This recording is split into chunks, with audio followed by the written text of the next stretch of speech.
주일 3부 예배에 나오신 우리 모든 성도님들, 또 온라인으로 함께 하시는 모든 성도님들을 사랑하고 축복합니다.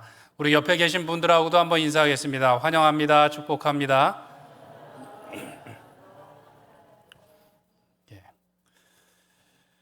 저희가 둘이 가족이 집에서 예배 드리는 것하고 이렇게 많은 성도님들하고 예배하는 것하고 어느 게 더 은혜가 되십니까? 많은 성도님과 함께 예배하는 게 은혜가 되시죠? 그는 우리가 하나님만 만나는 것이 아니라 예수 그리스도의 한 몸으로 우리가 같이 예배하기 때문에 그렇습니다. 그리고 더 중요한 이유가 있는데요. 둘이 예배할 때 우리의 자세가 더 경건할까요? 이렇게 교회 나와서 여러 사람 있는 데서 예배하는 것이 더 경건할까요? 여러 사람 있는데. 왜 그러세요? 다른 사람들이 다 보니까. 어떤 목사님이 그러시더라고요. 이상하게도 목사가 뭘 하는지만 감시하는 분이 계신 것 같아요. 수많은 성도님들이 감시를 하는데 그게 너무 부담스러웠는데 어느 순간 되니까 그 눈이 하나님의 눈으로 보이더라는 것이죠. 그래서 더 예배를 잘 할 수 있게 됐다고 합니다. 우리 여기 다 하나님의 눈이 많이 계신데 빨리 코로나가 끝나고 우리가 하나님 앞에서 또 한 몸으로 예배할 수 있는 날이 오기를 소원합니다. 이렇게 인사만 해도 얼굴이 다 바뀌셔요. 살아있는 것 같습니다. 생물과 무생물의 차이가 있는데요. 생물은 영양활동을 하고 운동을 한다는 것입니다. 그리고 생장하고 증식한다고 합니다. 자라고 뭔가 생명을 낳는다라는 것이죠. 살아있는 것은 무언가를 먹고 에너지를 만들고 움직입니다. 그래서 증식하죠. 증식한다는 것은 생명을 낳아서 더 풍성해지고 지속되는 것을 말합니다. 우리에게 생명이 있다는 것도 마찬가지입니다. 우리가 태어나서 뭔가를 먹고 에너지가 생겨서 계속 움직입니다. 뭔가를 배우기도 하고 이제 큰 일을 하기도 하는데요. 어떤 사람들은 아주 대단한 업적을 남기기도 합니다. 그런데 사실 죽고 나면 다 끝입니다. 중요한 것은 얼마나 더 풍성해지고 영속하는가가 중요한 것이죠. 사람들은 그 후손을 통해서 그 생명과 존재가 연속되게 합니다. 특별히 영원한 생명을 낳는다라는 것은 우리의 생명을, 우리의 복을 더 풍성하게 나아가는 방법인 줄 믿습니다. 그래서 예수님께서는 제자들을 부르실 때 나를 따라오라 내가 너희를 사람을 낳는 어부가 되게 하리라 라고 말씀하셨어요. 어부이긴 어부인데 죽음이라는 물 가운데 생명을 건져내는 어부가 되게 하겠다라고 말씀하셨습니다. 오늘 본문에 보면 부활하신 예수님께서 베드로를 다시 찾아오셨습니다. 예수님을 3번이나 부인하고 도망쳐서 이제는 다시 고향에서 물고기 잡고 있던 베드로를 만나셨어요. 그리고 그런 베드로에게 나를 따라오라 라고 다시 말씀하시면서 사명을 주셨습니다. 그 사명은 무엇인가? 오늘 본문에 보니까 나를 사랑하냐라고 물으시면서 내 양을 먹이라, 내 양을 치라, 내 양을 먹이라 라고 말씀해 주셨습니다. 예수님께서 내 양을 먹이라 라고 말씀하실 때 처음 말씀하신 것은 내 어린 양이라고 되어 있는데요. 그 헬라어 단어도 좀 다릅니다. 아르니온이라고 처음에는 쓰셨고 뒤에는 프로파톤이라는 단어를 쓰셨어요. 그러니까 예수님께서 1차적으로 우리에게 부탁하신 어린 자녀들 또는 새신자들을 잘 돌보고 양육해달라라고 부탁하신 것입니다. 오늘은 교사 주일입니다.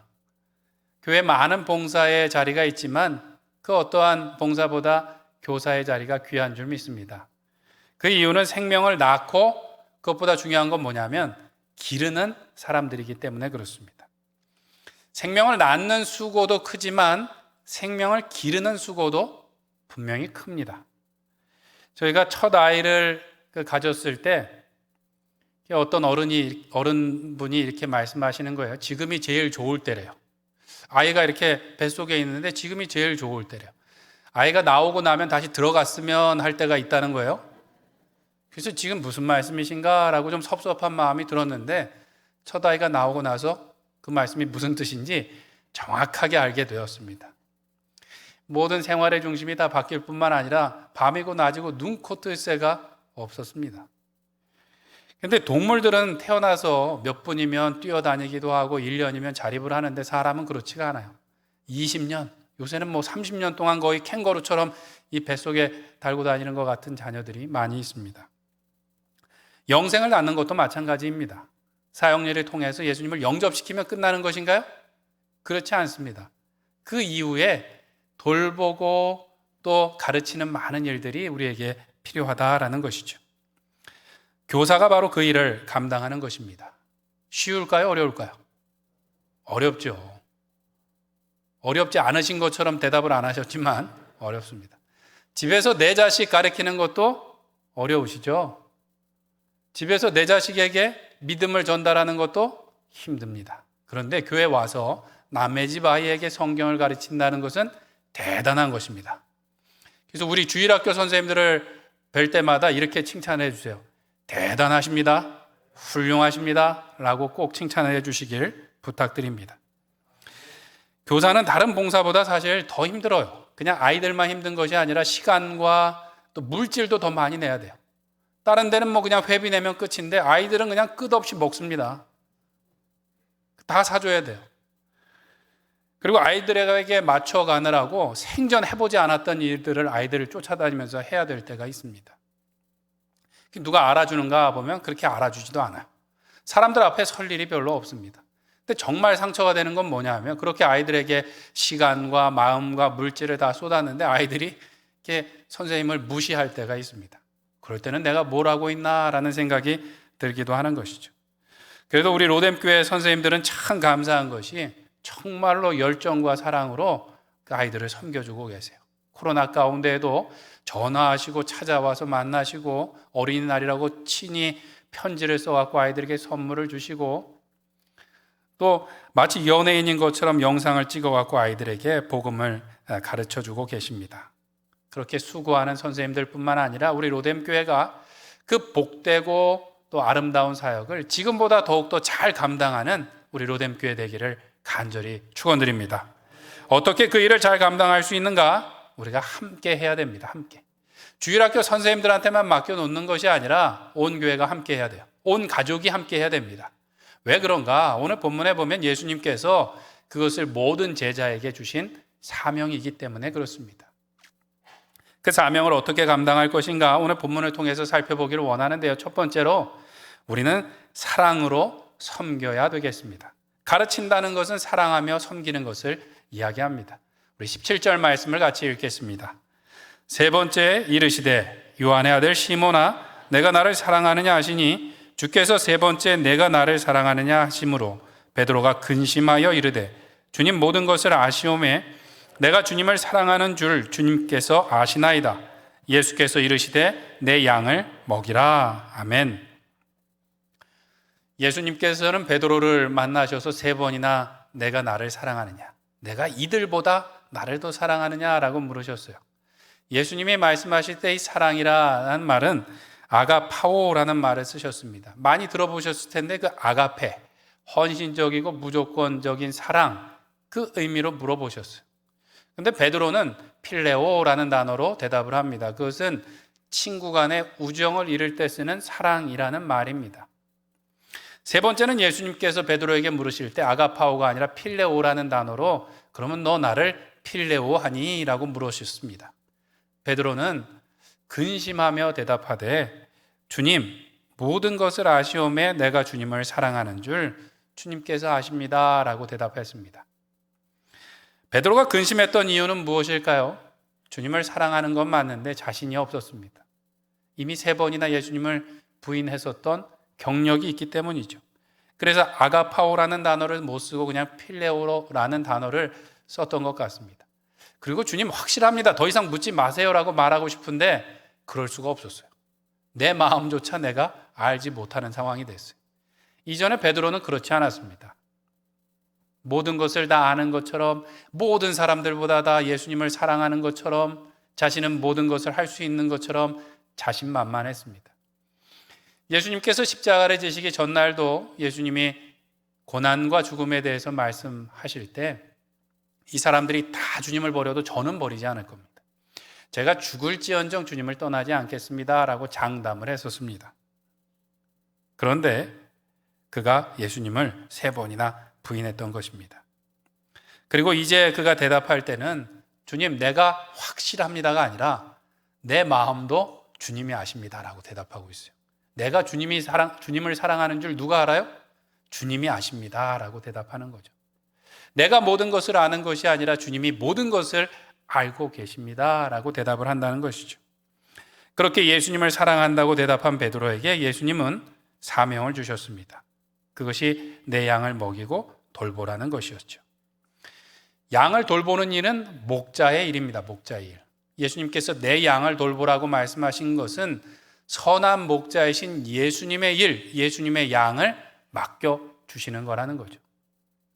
실패하고 또 죄짓고 도망쳤던 베드로를 오히려 일으켜 세워주시사 이전보다 더 큰 사명을 그에게 맡겨주셨다라는 것입니다. 더 믿어주셨다라는 것이죠. 그 일을 감당하기에 있어서 필요한 자격은 무엇인가? 예수님을 사랑하는지였습니다. 그래서 예수님께서 3번이나 나를 사랑하느냐라고 물으셨던 것이죠. 그리고 그 사명을 감당할 수 있는데 필요한 고백은 무엇인가? 내가 전부 다 알고 있습니다가 아니라 주님이 모든 것을 아십니다라는 것입니다. 사명을 주시는 예수님과 베드로의 대화 가운데 보면 반복되는 단어가 있습니다. 그것은 사랑하다라는 말하고 알다라는 말입니다. 이 사랑하다랑 알다라는 말은 사실 지식이라는 말하고 연관이 있습니다. 무언가를 안다라는 것은 경험적으로 아는 것을 말합니다. 그래서 성경에서 알다라는 야다라는 말은 남녀 간의 관계, 남자와 여자가 서로 알다, 이 관계를 표현할 때도 쓰고 있습니다. 즉 안다라는 것은 어떤 깊은 관계를 맺는다라는 것이고요. 관계를 맺는다라는 것은 사랑에 기초하고 있습니다. 참 지식은 무언가를 믿고 사랑하는 것을 이야기합니다.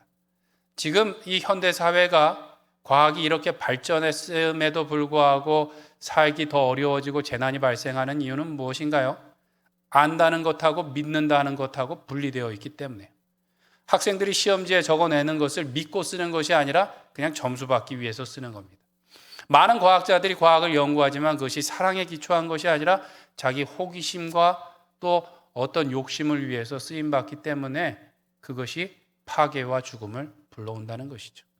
최초의 인간이 죄를 지을 때도 마찬가지였습니다. 아담과 하와가 선악을 알게 하는 나무의 열매를 따먹을 때 그들의 호기심과 욕심이 작용을 했습니다. 결국 그 결과는 죄와 죽음이었다는 것이죠. 그런데 참 지식은 하나님을 아는 것입니다. 하나님을 안다는 것은 하나님을 경외하고 사랑한다라는 것이죠. 모든 지혜의 근본이 무엇입니까? 하나님을 경외하는 것입니다. 그 지식을 다른 사람에게 전하는 방법도 무엇인가? 사랑을 통해서만 전해줄 수 있습니다. 우리가 무언가를 배운다고 할 때 지식을 그냥 받는 것 같지만 사실은 인격을 통해서 받고 사랑을 통해서 받고 믿음을 통해서 받습니다. 어저께가 스승의 날이었는데요. 머릿속에 아마도 한 분의 선생님 정도는 다 떠오르실 거예요. 그 선생님이 어떤 선생님이었나요? 국어나 수학을 아주 기가 막히게 가르쳤던 선생님을 기억하시나요? 아니면 나를 좋아해주고 사랑해줬던 선생님을 기억하시나요? 나를 좋아해주고 사랑해줬던 선생님을 기억하게 되는 것이죠. 그리고 그 가르침을 우리가 더 오래 기억한다라는 것입니다. 예수님께서는 어떻게 사랑해야 되는가, 어떻게 양육해야 되는가, 내 양을 먹이고 돌보라라고 말씀하셨습니다. 이게 목양하라라고 말씀하셨어요. 헬라어에서는 분명히 다른 단어가 쓰였고 이것을 따라서 각각 살펴볼 수도 있지만 이 헬라어 성경을 히브리어 성경으로 번역한 70인역이라는 성경에 보면 유대인들이 이 양을 치다라는 말과 먹이다라는 말을 똑같은 단어로 그냥 적어놨습니다. 그것은 라아라는 말인데 보다라는 말이고 지켜보다, 지키다, 돌보다라는 뜻입니다. 그러니까 양을 지키면서 잘 돌보다라는 목양하다라는 뜻인 것이죠. 이것을 어떻게 감당해야 되는가? 예수님께서 요한복음 10장에 보면 나는 선한 목자다라고 말씀하시면서 이야기하십니다. 내가 온 것은 양으로 생명을 얻게 하고 더 풍성하게 하려는 것이다 라고 말씀하세요. 나는 선한 목자인데 양에게 생명을 주고 더욱더 풍성하게 하는 것이 내 일이다 라고 말씀하셨어요. 그러면 어떻게 풍성하게 하는가? 거기에 보면 예수님께서 양들을 어떻게 인도하는지, 푸른 초장은 무엇인지, 어떤 풀들을 먹이시는지, 어떤 물을 먹이시는지, 몇 시부터 몇 시까지 재우고 깨워야 되는지 이런 것들을 다 기록해 놓으시지 않았습니다. 예수님께서는 선한 목자는 이라고 말씀하시면서 이렇게 말씀하십니다. 선한 목자는 양들을 위하여 목숨을 버리거니와 라고 말씀하셨어요. 분명히 양들에 대해서 무언가를 많이 적어 놓으실 수 있는데 선한 목자는 목숨을 버린다라고 말씀했습니다. 목숨을 버린다라는 것은 전부를 준다는 것이고, 전부를 준다는 것은 참으로 사랑하는 것을 말하는 것입니다. 양들을 어떻게 기르고 어떻게 돌봐야 되는지 방법들은 많이 있지만 그 모든 것들을 무엇에 함축했다고요? 전부를 주고 사랑하는 것으로 예수님께서 말씀하셨습니다. 실제로 양을 어떻게 돌봐야 되는지 책으로 배운다 그러면 아마 농과대학에서 이렇게 두꺼운 책들을 여러 권 읽어야 될 것입니다. 그러면 그런 아주 두꺼운 책들을 아주 여러 권 읽으면 실제로 양을 잘 돌볼 수 있을까요? 없을까요? 실제로는 다른 것이죠. 농사 짓는 법을 책으로 배우고 밭에 나간다고 농사를 다 잘 짓는 것은 아니지 않습니까? 양을 돌보는 것도 마찬가지입니다. 또 우리가 누군가를 양육하고 가르치는 것도 마찬가지입니다.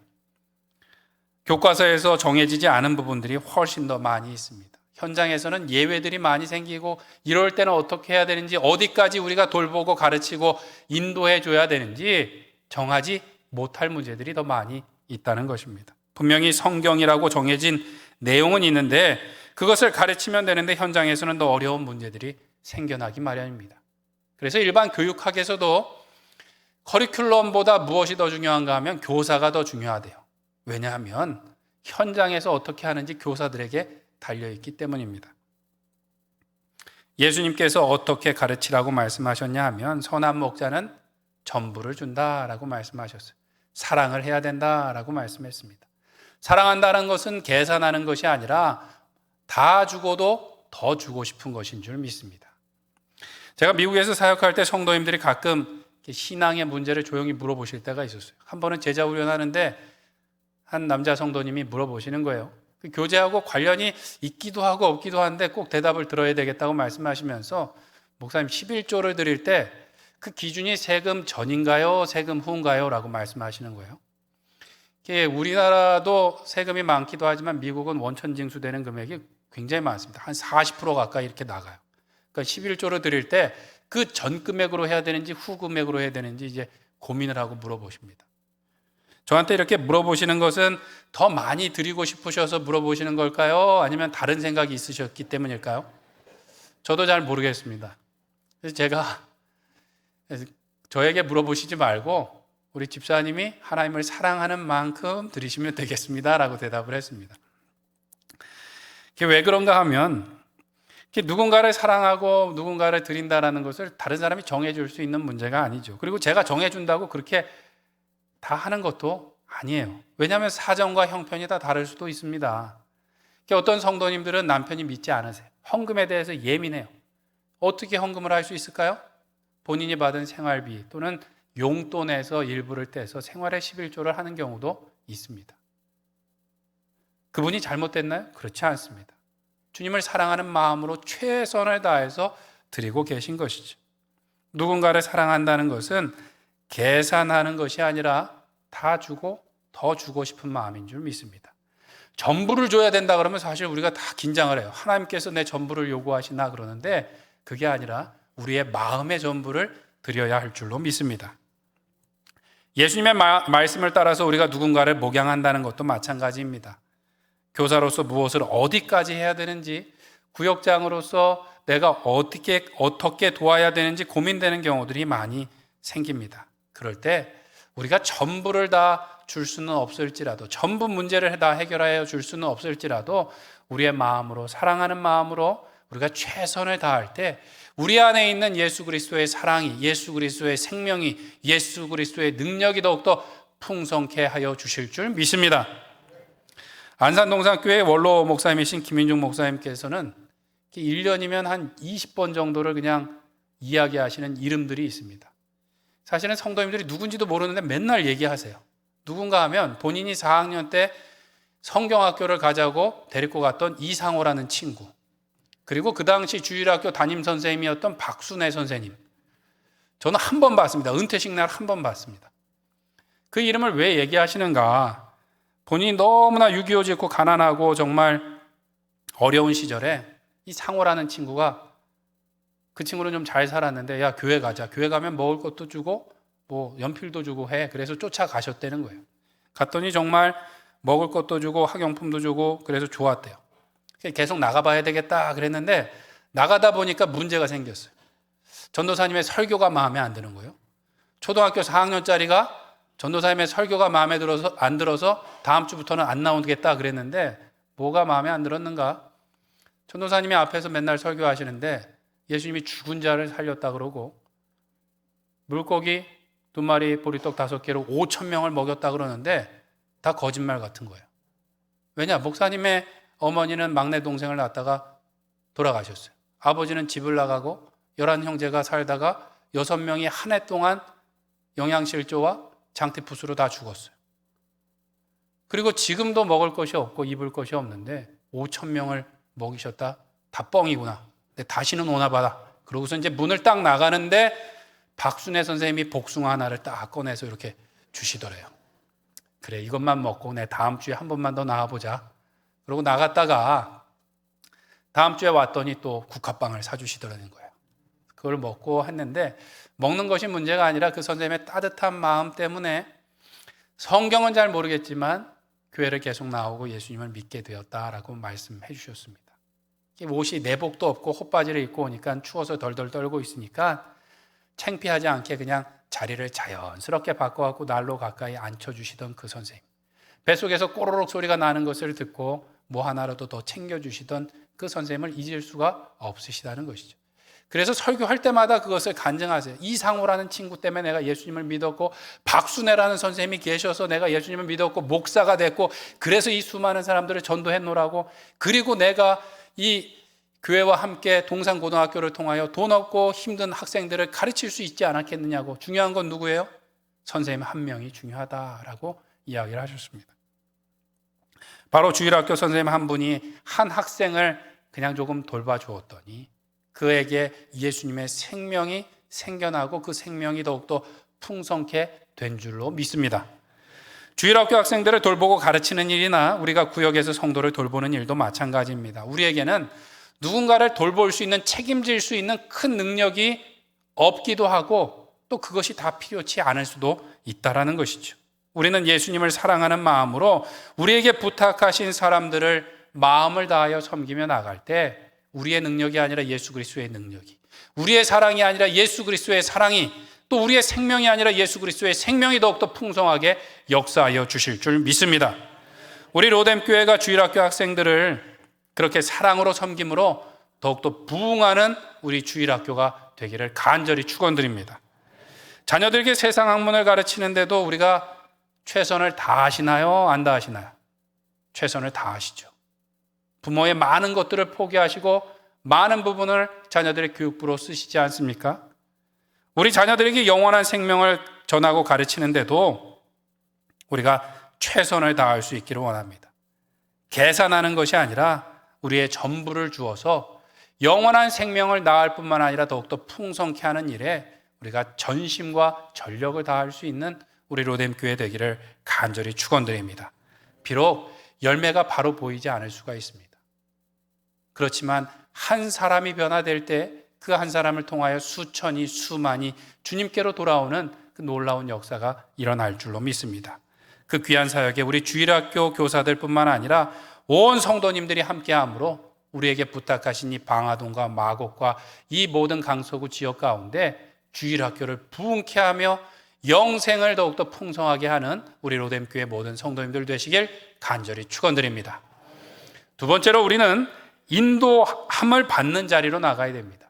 누군가를 양육하고 가르치는 것은 내가 인도하는 것이 아니라 인도함을 받는다라는 것을 기억하셔야 됩니다.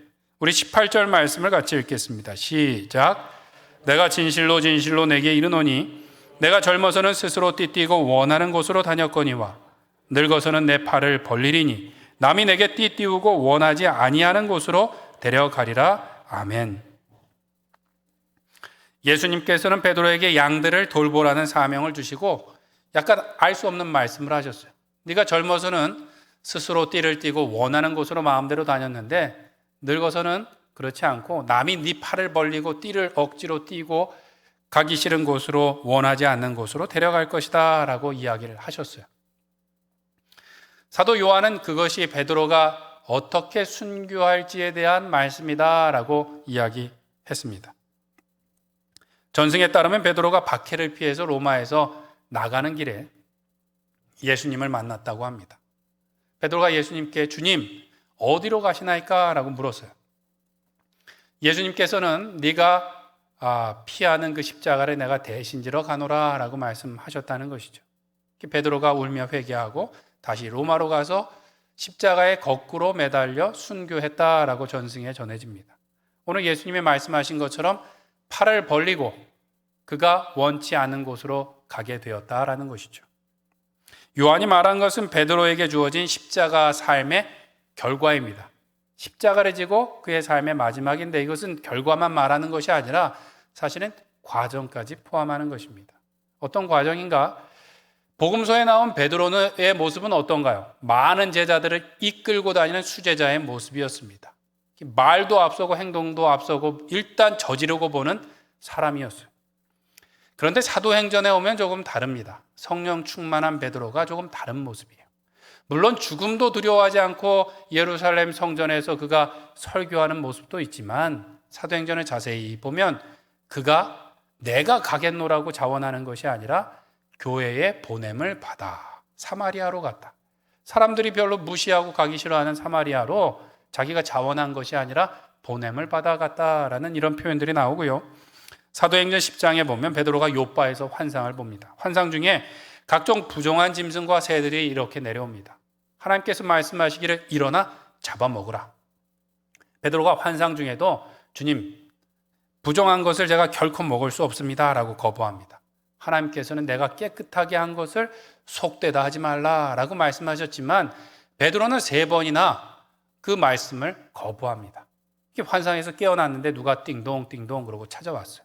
보니까 이방인 백부장 고넬료의 종이 찾아왔습니다. 그리고 나서 베드로는 그 환상의 의미가 무엇이었는지 깨닫게 되고 그 고넬료에게로 갑니다. 그러면 베드로의 마음속에 참 하나님의 놀라운 진리를 깨달았다라는 마음이 있었을까요? 그렇지 않습니다. 성령 충만한 베드로임에도 불구하고 환상 중에 하나님의 말씀을 3번이나 거부했어요. 그리고 어쨌든 고넬료의 집에 갔는데 그가 하는 말이 이렇습니다. 이방인과 유대인들이 이렇게 함께하는 것이 위법인 줄 당신도 알고 나도 알지 않습니까? 그런데 하나님께서 환상을 보여줘서 내가 여기는 왔습니다. 이제 무엇을 하기를 바랍니까? 라고 말해요. 베드로가 아주 자원해서 왔나요? 아니면 억지로 왔나요? 억지로 온 것 같아요. 뭘 하긴요. 복음을 전하고 세례를 줘야 되는데 그런 생각 자체를 못하고 있었다는 것이죠. 고넬료가 자기가 주님을 만난 이야기를 하고 요청을 할 때 복음을 전하고 세례를 주었다라는 것입니다. 근데 재미있는 것은요. 그 큰 사도 베드로가 다른 사람들의 손에 이끌려 억지로 간 자리에서 순종할 때 이방인에게도 복음을 전하게 되는 놀라운 역사의 시작이 되더라는 것이죠. 베드로는 이 사건을 두고 나중에 예루살렘 교회에 가서 이방인에게도 주님께서 역사하신다라고 그가 변론하고 그것을 확정짓게 됩니다. 예수님을 따르는 것은 자기의 십자가를 지고 날마다 예수님을 따라가는 것입니다. 십자가를 진다는 것은 내가 원하는 때에 내가 원하는 일을 하는 것이 아니라 주님의 시간에 주님의 방법으로 죽는 것을 말합니다. 죽는 것. 십자가는 죽음의 틀이에요. 주님께서 나를 따라오라 라고 말씀하시고 주신 사명, 양을 돌보고 먹이라는 것도 내 뜻을 따라 내 방법대로 양들을 끌고 다니는 것이 아니라 어쩌면 내가 인도함을 받는 삶일 수 있다는 것이죠. 특별히 내가 원하는 곳으로만 가는 것이 아니라 뭐예요? 내가 원치 않는 곳으로 가는 일이어야 한다라는 것입니다. 예수의 사제이며 작가였던 헨리 나우에는 이 시대의 지도자들 또 교사들은 인도하는 자리가 아니라 인도함을 받는 자리로 나가야 된다라는 이야기를 합니다. 사람들은 막 리더십을 가지고 끌고 나가는 것이 아니라 그 사람들에게 인도함을 받는 사람이 되어야 된다라고 이야기해요. 그러면서 그의 경험을 이야기해 주는데요. 그는 미국의 예일과 하버드 대학의 심리학과 교수였습니다. 아이비리그라고 불리는 대학의 교수였어요. 사람들이 부러워할까요? 안 부러워할까요? 부러워하는 자리에 있었습니다. 그런 나이가 들어가니까 자신감이 더 생기더래요.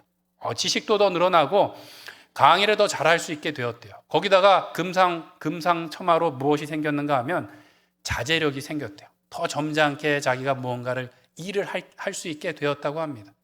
그는 자기가 더 성숙했다고 생각했고 뭔가 더 큰 리더십을 발휘할 수 있을 것으로 생각했다는 것이죠. 그래서 모두가 부러워하는 그 자리를 다 내려놓고 그가 갑자기 캐나다에 있는 중증장애인 공동체 데이브레이크라는 곳으로 이제 떠나게 됩니다. 그의 마음속에는 남들이 다 부러워하는데 자기에는 평안이 없었대요. 그리고 뭔가 아마 더 의미 있는 일을 하고자 했던 그 열망이 있었던 것 같습니다.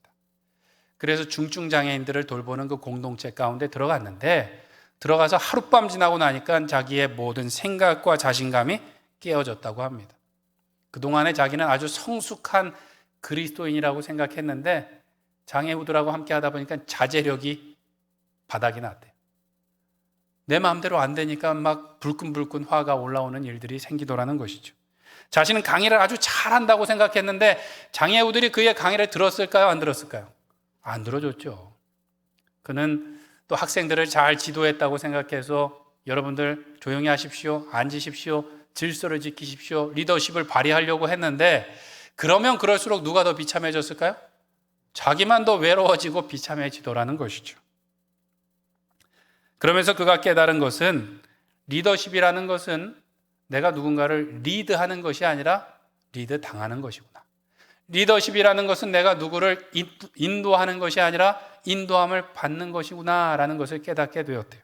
왜냐하니까 그곳에서 그는 한 번도 경험해보지 못한 장애우들의 세상을 새롭게 알게 되었대요. 그들만의 고통과 투쟁에 대해서 새로 배웠고요. 또 그들만이 가지고 있는 은혜와 은사에 대해서 그가 새로 어린아이처럼 배우게 되었다고 합니다. 자기의 많은 지식이 다 소용이 없고 새로 배우게 되었대요. 그리고 장애우들을 쫓아다니면서 그들을 돌보면서 뒤치다꺼리 하면서 그는 놀라운 일들을 경험하게 됐는데 어디에서도 배우지 못했던 기쁨과 평화와 사랑과 기도에 대해서 그가 새로 배웠다라고 고백을 합니다. 그러면서 그가 하는 고백이 바로 그건 것이죠. 누군가를 가르친다는 것, 누군가를 양육한다는 것, 그것은 내가 인도하는 것이 아니라 인도함을 받는 자리로 나가는 것이다 라는 것이죠. 우리 성도 여러분들도 자녀를 키우면서 분명히 다 경험해 보셨을 겁니다. 아이가 어릴 때는 부모가 다 안고 자기 마음대로 다닐 수 있어요. 깐난쟁이를 안고도 비행기 타고 해외여행도 막 다닐 수가 있습니다. 그런데 아이가 걷기 시작하면 어떻게 되나요? 그때부터 이제 아이를 따라다니는 일이 필요합니다. 사춘기를 지나면 어떻게 되나요? 아이가 이제 점점 말을 듣지 않기 시작합니다. 이 길이 별로 건전하지 못하고 분명히 실패할 것 같다고 저 길로 가자고 이야기는 하지만 아이들을 억지로 끌고 올 수가 없어요. 가끔 회초리를 들긴 하지만 회초리를 들면 더 엇나가는 것만 같습니다.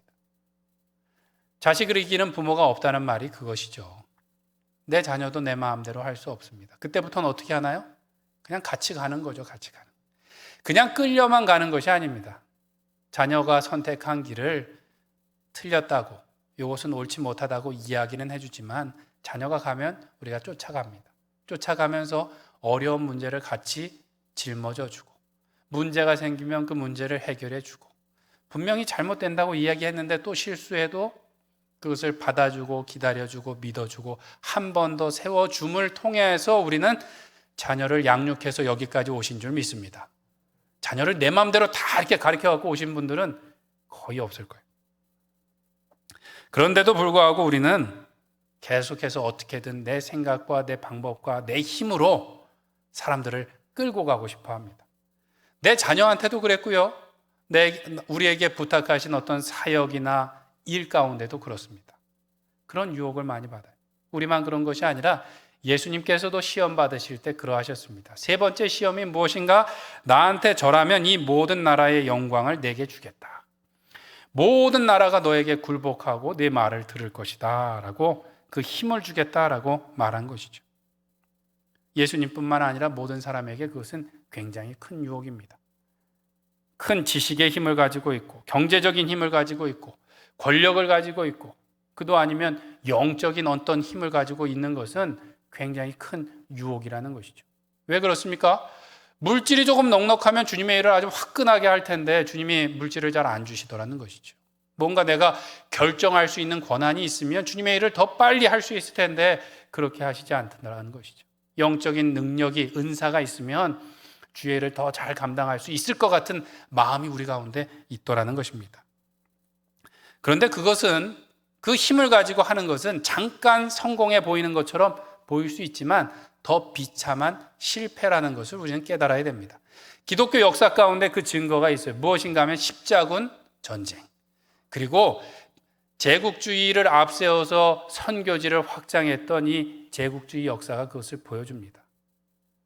제국주의를 앞세워서 선교지가 확장된 것 같지만 많은 사람들을 힘으로 찍어 누르고 예수님을 믿게끔 한다고 했지만 실제는 많은 사람들을 죽음으로 몰아넣었다는 것이죠.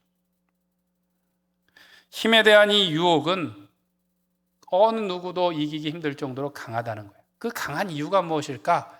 아까 말씀드렸던 헨리 나우에는 이렇게 이야기합니다. 그것은 아마도 사랑이라는 어려운 과제에 대한 손쉬운 대체물을 힘이 제공하기 때문이다. 하나님을 사랑하기보다는 무엇이 되는 것이 쉽고요? 하나님이 되는 것이 쉽고, 사람들을 사랑하기보다는 사람들을 컨트롤하는 것, 조종하는 것이 더 쉽습니다 라고 이야기합니다.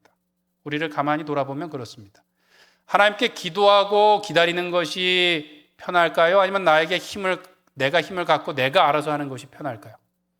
내가 알아서 빨리 하기를 바라는 것이죠. 그래서 하나님께 빨리 달라는 거예요. 힘을 주시면 내가 알아서 하겠다고 우리가 이야기하는 것이죠. 누군가를 사랑하고 섬기는 것보다 우리는 빨리 그 문제를 해결하고 싶어 할 때가 많이 있다는 것입니다. 힘이 있으면 그것을 빨리 해결하고 사람들을 지도하고 가르치고 인도하기를 바라는 것이죠. 그런데 우리가 기억할 것은 하나님께서 우리를 그렇게 인도하지 않으셨다는 거예요. 하나님께서 우리를 강제하지 않으셨어요. 하나님께서는 우리에게 오셨습니다. 임마누엘, 하나님께서 인간의 몸을 입고 우리에게 오셨어요. 그래서 이사야 성경에 보면 우리는 다 양 같아서 어떻게 행하여? 그릇 행하여 각기 제 길로 갔거든. 우리는 말을 잘 듣는 사람이 아니었어요. 자기 마음대로 가고 사고를 많이 치고 죄를 졌는데 그 짐을 누구에게 담당시키셨는가? 그 아들 예수님께 담당시키셨다는 것이죠. 그 예수님의 보혈로, 그 예수님의 기다림으로, 사랑으로 우리가 이 자리에 섰는 줄 믿습니다. 하나님께서 우리를 오래 참고 기다리시며 그 짐을 대신 져주셨던 것처럼 우리도 우리에게 부탁하신 사람들과 그 사랑으로 나아가야 될 줄로 믿습니다. 모디 목사님은 100명 중에 1명은 성경을 읽고 나머지 99명은 그리스도인을 읽는다라고 말했습니다. 무슨 말일까요? 사람들이 예수님을 만나게 되는 것은 성경을 통해서도 그렇지만 성경보다 누구를 보고요? 그리스도인의 삶을 보고 예수님을 만나게 된다라는 것입니다. 우리는 어떻게 성경을 가르치고 하나님의 사랑을 가르칠 수 있을까요? 그것은 우리의 말이 아니라 우리의 행함인 줄 믿습니다. 우리가 그들과 함께 길을 걸어가며 대신 짐을 져줌으로 그 사랑을 전할 수 있는 줄로 믿습니다. 우리가 말로만 사랑하는 것이 아니라 우리의 어린 지체들과 또 우리에게 부탁하신 사람들과 함께 울고 웃고 또 같이 먹고 힘든 자리에 동행함을 통하여서 우리에게 보여주셨던 그 하나님의 사랑을 전할 수 있게 될 줄로 믿습니다. 그 귀한 사랑을 주님께서 우리에게 하신 것처럼 같이 수고하고 짐을 지고 사랑함으로써 더욱더 풍성케 나가시는 우리 로뎀교회 성도님들 되시길 축원드립니다. 말씀을 정리하겠습니다. 예수님께서는 나는 선한 목자다라고 말씀하셨는데요. 그 말씀을 읽으실 때마다 시편 23편 또 요한복음 10장을 읽으실 때마다 아마 머릿속에는 이런 그림이 떠오르실 것 같아요. 많이 보신 그림이시죠? 저런 그림에서 선한 목자다. 예수님께서는 인자한 표정으로 거룩한 모습으로 아주 깨끗한 모습으로 푸른 초장에서 우리를 안아주실 것 같은 그런 그림이 우리 마음속에 떠오르는 것이죠. 근데 한편으로는 너무 거룩해 보여서 조금 부담스럽지 않으신가요? 저 주님께 나 같은 죄인이 어떻게 나가야 되나라는 생각이 들 때도 있어요. 그런데 주님께서 이스라엘 사람들에게, 제자들에게 나는 선한 목자다라고 말할 때는 저 그림은 아니었던 것 같아요. 그들이 보았던 그 목동의 모습이었겠죠. 목부의 모습이었을 겁니다. 아마 이런 모습이 아니었을까 싶어요. 산에서 들에서 양과 같이 생활하고 잘못된 양을 등에다 지고 오느라 진흙과 똥이 묻은 그 상태의 목자의 모습. 장화를 신고 몸을 닦아도 그 똥 냄새가 없어지지 않는 그 목자의 모습을 예수님께서는 생각하셨을 거라는 거죠. 목자는 양복을 입고 아주 깨끗한 모습이 아니라 양과 함께 먹고 자고 그 더럽고 또 연약한 것을 다 감당하는 사람인 줄 믿습니다. 예수님께서 우리에게 내 양을 먹이라고, 내 양을 치라고 말씀하실 때 기대한 모습도 두 번째 사진의 모습과 같을 수 있다는 것이죠. 우리는 교회 나와서 첫 번째 모습처럼 아주 고상하고 거룩하게 포즈만을 딱 취하고 있으려고 하는데 그렇지 않습니다. 주님께서 우리에게 부탁하신 것은 어렵고 힘들고 또 아프고 또 더러운 곳일지라도 우리가 함께 길을 가며 그 일들을 감당하며 사람들을 세워주는 것인 줄 믿습니다. 그렇게 이미 수고하고 있는 우리 주일학교 선생님들을 항상 격려하고 지원하는 우리 로뎀 교회가 되기를 간절히 소원합니다. 뿐만 아니라 그것을 교사들에게만 맡겨놓는 것이 아니라 온 성도가 함께 그 목자의 사명을 감당함으로써 날마다 예수님의 생명이 우리 가운데 열매 맺고 더욱더 풍성케 됨으로 그 귀한 생명이 이 교회 가운데 차고 넘치는 놀라운 역사를 우리가 목도할 수 있기를 간절히 축원드립니다. 그 일 가운데 헌신하기로 다짐하시고 또 애쓰시는 우리 모든 성도님들 되시길 간절히 축원드립니다. 우리 함께 기도하도록 하겠습니다. 우리 같이 기도하실 때 주님, 주일학교 교사들에게 더 큰 은혜와 복을 더하여 주시옵소서. 우리 로뎀교회 주일학교가 예수님의 생명과 사랑으로 더욱더 풍성케 되게 하여 주시옵소서. 그 일을 온 교회가 함께 감당케 하여 주시옵고 오늘도 우리에게 부탁하신 사람들을 사랑하며 섬기게 하여 주시옵고 가르치며 인도하려고 하는 것이 아니라 우리가 인도함을 받고 또 그들과 함께 길을 걸으며 어려운 일들을 감당하는 우리가 되게 하여 주시옵소서. 우리 주여 한번 부르짖고 기도하겠습니다. 주여, 사랑이 많으신 하나님 아버지, 하나님의 큰 사랑으로 우리가 구원받고 주님 앞에 섰음을 기억하고 감사합니다. 하나님, 우리에게 전하신 귀한 사랑을 우리도 전해주는 사람이 되게 하여 주시옵소서. 우리의 손과 발이 수고함으로 우리의 온 마음을 들여서 주의 사랑을 전하게 하여 주시옵고 우리의 주일학교뿐만 아니라 우리에게 부탁하신 연약한 지체들을 주님의 귀한 생명으로 은혜로 복으로 풍성케 하는 귀한 자리에 서게 하여 주시옵소서. 우리가 하나님이 되려고 하지 말게 하여 주시옵고 하나님께 기도하며 섬기게 나가게 하여 주시옵고 우리가 힘을 갖기보다는 하나님 기도함으로 사랑함으로 또한 섬김으로 주의 일을 감당하는 우리가 될 수 있도록 인도하여 주시옵소서. 사랑하며 섬기게 하여 주시옵고 인도함을 받는 자리에 가서 예수 그리스도를 전할 수 있는 우리가 되게 하여 주시옵소서. 사랑이 많으신 하나님 아버지,